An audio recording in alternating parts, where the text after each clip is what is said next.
Guyana के राष्ट्रपति doctor Mohammad Irfan Ali जी, Suriname के राष्ट्रपति श्री चंद्रिका प्रसाद संतोखी जी, मध्य प्रदेश के राज्यपाल श्री मंगूभाई पटेल, मुख्यमंत्री शिवराज सिंह चौहान, विदेश मंत्री श्री एस जयशंकर जी, मंत्रिमंडल के अन्य सहयोगीगण और प्रवासी भारतीय दिवस सम्मेलन में विश्व भर से पधारे मेरे प्रिय भाइयों और बहनों, आप सभी को 2023 की मंगल कामनाएं। करीब 4 वर्षों के बाद प्रवासी भारतीय दिवस सम्मेलन एक बार फिर अपने मूल स्वरूप में अपनी पूरी भव्यता के साथ हो रहा है। अपनों से आमने सामने की मुलाकात का, आमने सामने की बात का अपना अलग ही आनंद भी होता है और उसका महत्व भी होता है। मैं आप सभी का 130 करोड़ भारतवासियों की ओर से अभिनंदन करता हूं, स्वागत करता हूं। भाइयों और बहनों, यहां उपस्थित प्रत्येक प्रवासी भारतीय अपने अपने क्षेत्रों में असाधारण उपलब्धियों के साथ अपने देश की माटी को नमन करने आया है। और ये प्रवासी भारतीय सम्मेलन मध्य प्रदेश की उस धरती पर हो रहा है जिसे देश का हृदय क्षेत्र कहा जाता है। एमपी में मां नर्मदा का जल, यहां के जंगल, आदिवासी परंपरा, यहां का आध्यात्म, ऐसा कितना कुछ है जो आपकी इस यात्रा को अविस्मरणीय बनाएगा। अभी हाल ही में पास ही उज्जैन में भगवान महाकाल के महालोक का भी भव्य और दिव्य विस्तार हुआ है। मैं आशा करता हूं आप सब वहां जाकर भगवान महाकाल का आशीर्वाद भी लेंगे और उस अद्भुत अनुभव का हिस्सा भी बनेंगे। साथियों, वैसे हम सभी अभी जिस शहर में हैं वो भी अपने आप में अद्भुत है।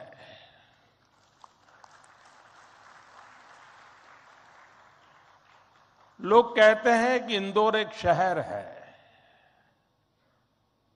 लेकिन मैं कहता हूं इंदौर एक दौर है। ये वो दौर है जो समय से आगे चलता है फिर भी विरासत को समेटे रहता है।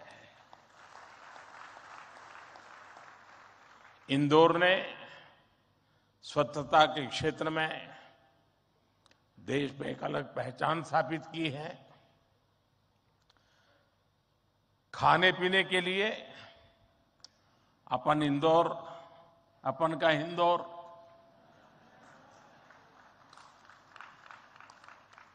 अपन का इंदौर देश ही नहीं पूरी दुनिया में लाजवाब है।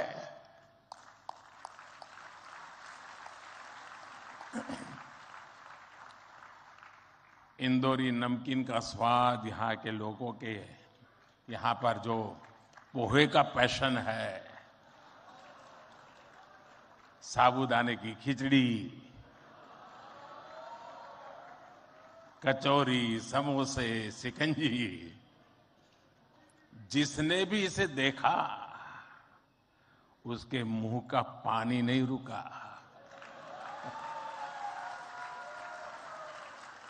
और जिसने इन्हें चखा उसने कहीं और मुड़कर नहीं देखा।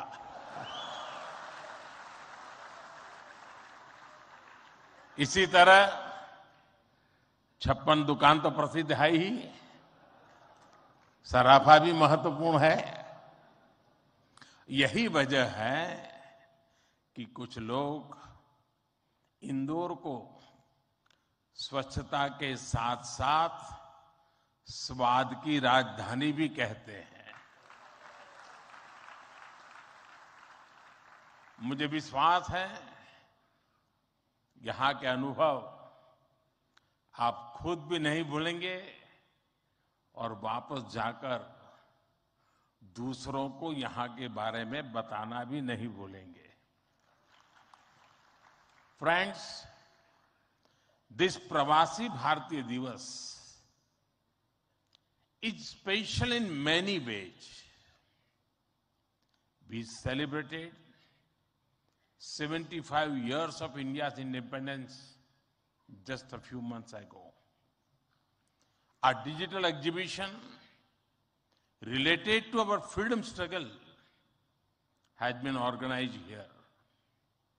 It brings the glorious era in front of you again. Friends, the nation has entered the Amrit Kaal of the next 25 years. Our Pravasi Bhartiyas have significant place in this journey.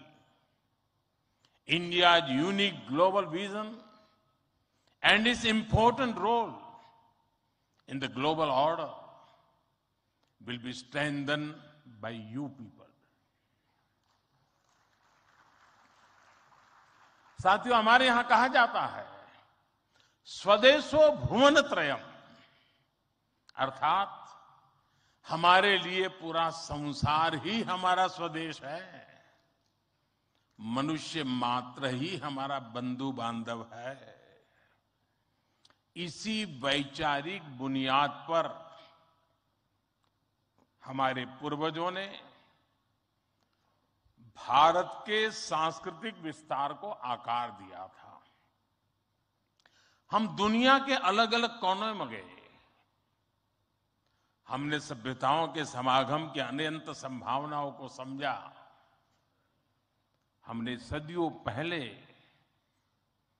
वैश्विक व्यापार की असाधारण परंपरा शुरू की थी। हम असीम लगने वाले समंदरों के पार गए। अलग अलग देशों, अलग अलग सभ्यताओं के बीच व्यावसायिक संबंध कैसे साझी समृद्धि के रास्ते खोल सकती हैं, भारत ने और भारतीयों ने करके दिखाया। आज अपने करोड़ों प्रवासी भारतीयों को जब हम ग्लोबल मैप पर देखते हैं तो कई तस्वीरें एक साथ उभरती हैं। दुनिया के इतने अलग अलग देशों में जब भारत के लोग एक कॉमन फैक्टर की तरह दिखते हैं तो वसुधैव कुटुंबकम की भावना उसके साक्षात दर्शन होते हैं। दुनिया के किसी एक देश में जब भारत के अलग अलग प्रांतों, अलग अलग क्षेत्रों के लोग मिलते हैं तो एक भारत श्रेष्ठ भारत का सुखद एहसास भी होता है। दुनिया के अलग अलग देशों में जब सबसे शांतिप्रिय, लोकतांत्रिक और अनुशासित नागरिकों की चर्चा होती है तो मदर ऑफ डेमोक्रेसी होने का भारतीय गौरव अनेक गुना बढ़ जाता है। और जब हमारे इन प्रवासी भारतीयों के योगदान का विश्व आकलन करता है तो उसे सशक्त और समर्थ भारत इसकी आवाज सुनाई देती है।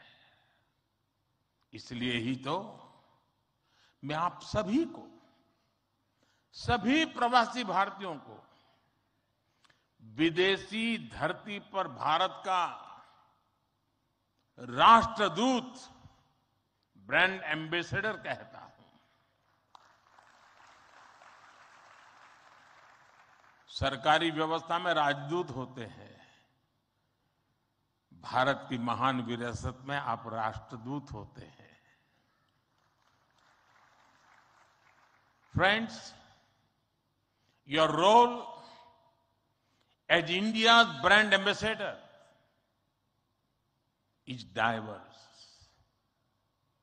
You are brand ambassadors of Make in India.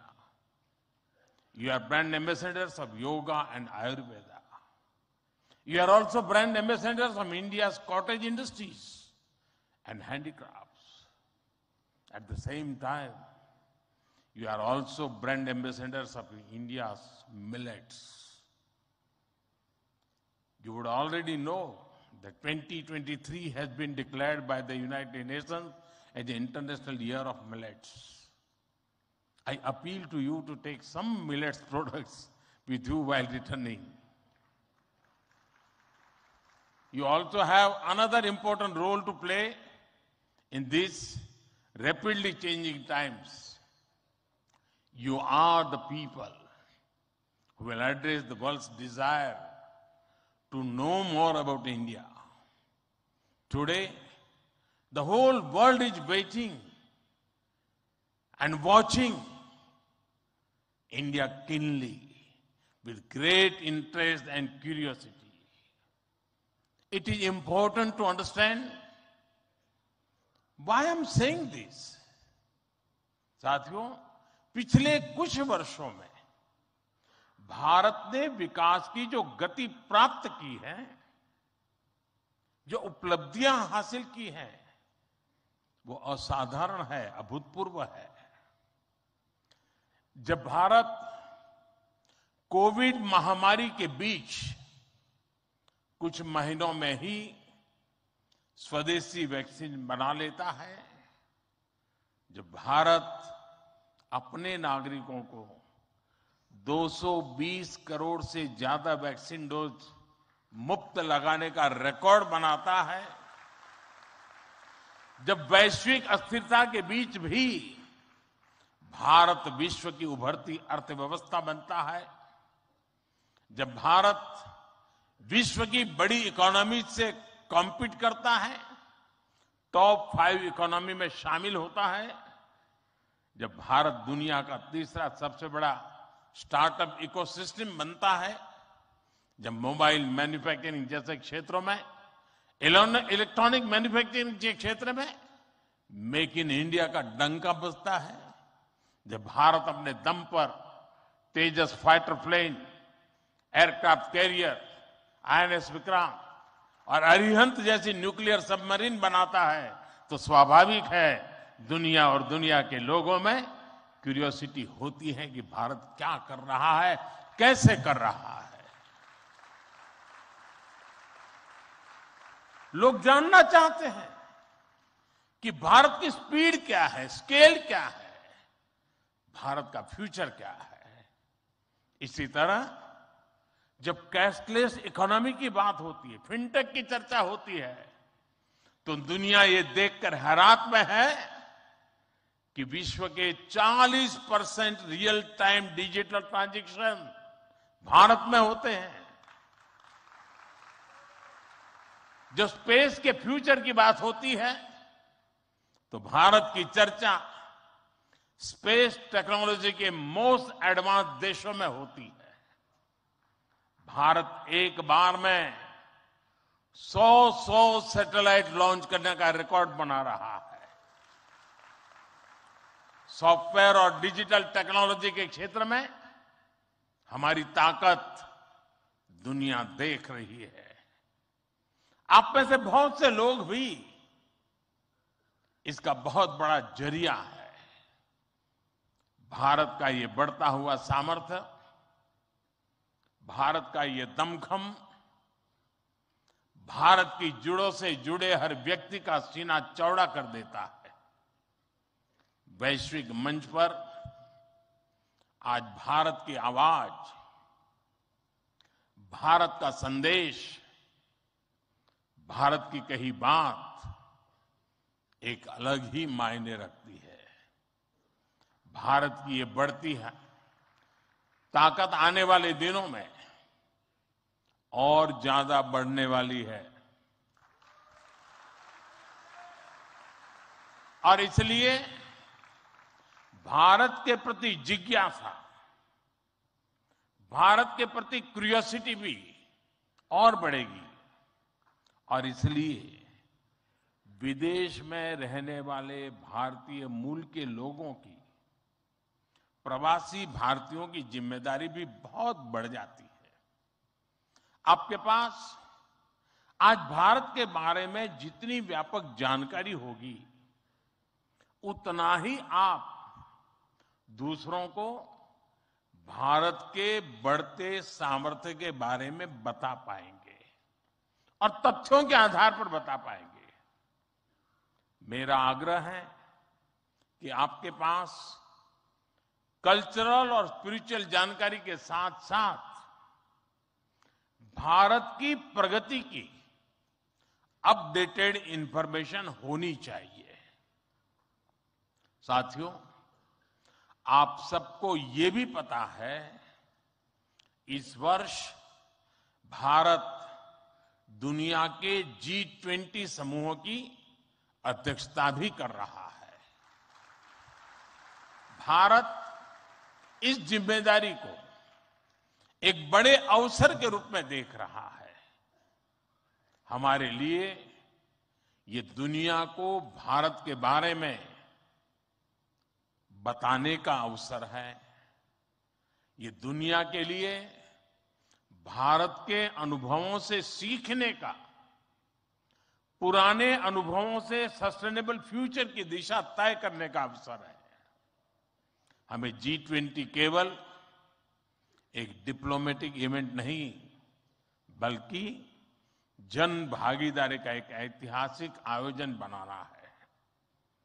इस दौरान विश्व के विभिन्न देश भारत के जन जन के मन में अतिथि देवो भव की भावना का दर्शन करेंगे। आप भी अपने देश से आ रहे प्रतिनिधियों से मिलकर उन्हें भारत के बारे में बता सकते हैं। इससे उन्हें भारत पहुंचने से पहले ही अपनत्व और स्वागत का एहसास होगा। साथियों, और मैं तो ये भी कहूंगा कि जब G20 समिट में, क्योंकि कोई 200 मीटिंग होने वाली है, G20 समूह के 200 डेलीगेशन यहां आने वाले हैं, हिंदुस्तान के अलग अलग शहरों में जाने वाले हैं। वापस जाने के बाद वहां पर रहने वाले प्रवासी भारतीय उनको बुलाएं, भारत में गए थे तो कैसा रहा, उनके अनुभव सुने। मैं समझता हूं कि उनके साथ हमारे बंधन को और मजबूत करने के लिए अवसर बन जाएगा। साथियों, आज भारत के पास न केवल दुनिया के नॉलेज सेंटर बनने का, बल्कि स्किल कैपिटल बनने का सामर्थ्य भी है। आज भारत के पास सक्षम युवाओं की एक बड़ी तादाद है। हमारे युवाओं के पास स्किल भी है, वैल्यूज भी है और काम करने के लिए जरूरी जज्बा और ईमानदारी भी है। भारत की ये स्किल कैपिटल दुनिया के विकास का इंजन बन सकती है। भारत में उपस्थित युवाओं के साथ ही भारत की प्राथमिकता वो प्रवासी युवा भी हैं जो भारत से जुड़े हैं। हमारे नेक्स्ट जनरेशन युवा जो विदेश में जन्मे हैं, वहीं पले बड़े हैं, हम उन्हें भी अपने भारत को जानने समझने के लिए कई अवसर दे रहे हैं। नेक्स्ट जनरेशन प्रवासी युवाओं में भी